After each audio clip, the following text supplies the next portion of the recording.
শরীয়তপুরের নড়িয়া উপজেলার ভোজেশ্বর পাইলট মোড় এলাকায় একটি ফেসবুক স্ট্যাটাসকে কেন্দ্র করে বিএনপি ও জামায়াতের ইসলামের সমর্থকদের মধ্যে সংঘর্ষের ঘটনা ঘটেছে। এতে উভয় পক্ষের অন্তত 10 জন আহত হয়েছেন বলে স্থানীয় সূত্রে জানা গেছে। প্রত্যক্ষদর্শীরা জানান, সোমবার দুপুরের দিকে সামাজিক যোগাযোগ মাধ্যমে দেয়া একটি স্ট্যাটাসকে ঘিরে দুই পক্ষের মধ্যে উত্তেজনা সৃষ্টি হয়। এক পর্যায়ে তা ধাওয়া পাল্টা ধাওয়া ও সংঘর্ষের রূপ নেয়। আহতদের স্থানীয়ভাবে উদ্ধার করে নড়িয়া উপজেলা স্বাস্থ্য কমপ্লেক্স সহ বিভিন্ন চিকিৎসা কেন্দ্রে ভর্তি করা হয়েছে। ঘটনার খবর পেয়ে সেনাবাহিনী ও পুলিশ দ্রুত ঘটনাস্থলে পৌঁছে পরিস্থিতি নিয়ন্ত্রণে আনে। এলাকায় বর্তমানে অতিরিক্ত আইনশৃঙ্খলা বাহিনী মোতায়েন রয়েছে। সরকারি কমিশনার লাকি দাস বলেন, এ পর্যন্ত নড়িয়া উপজেলায় পরিস্থিতি স্বাভাবিক ছিল। আজ দুই গ্রুপের এমন ঘটনার সংবাদ পেয়ে আমরা ঘটনাস্থলে এসেছি। বর্তমানে পরিস্থিতি নিয়ন্ত্রণে রয়েছে। ভবিষ্যতে আবার কোনো অপ্রীতিকর ঘটনা ঘটলে আইনগত ব্যবস্থা নেওয়া হবে।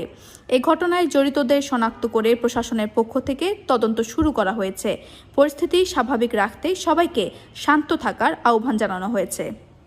তবে যেটুকু আমার কানে তথ্য পেয়েছি সবার সাথে কথা বলে, সেটা একটা ফেসবুক স্ট্যাটাসের কারণে আসলে মূলত এই অসন্তোষটা তৈরি হয়েছে।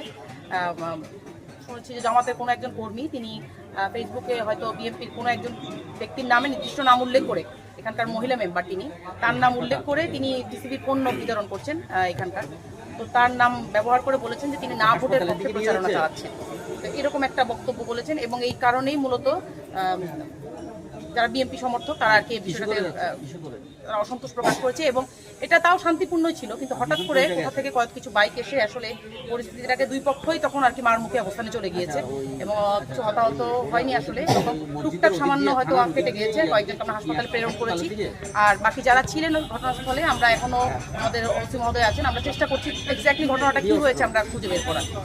জামাত এবং বিএনপি দুপক্ষ মারামারি করছে, তার সংবাদের ভিত্তিতে তাৎক্ষণিকভাবে আমরা পরে শেষে উভয় পক্ষকে আমরা দুদিকে সরিয়ে দিয়েছি।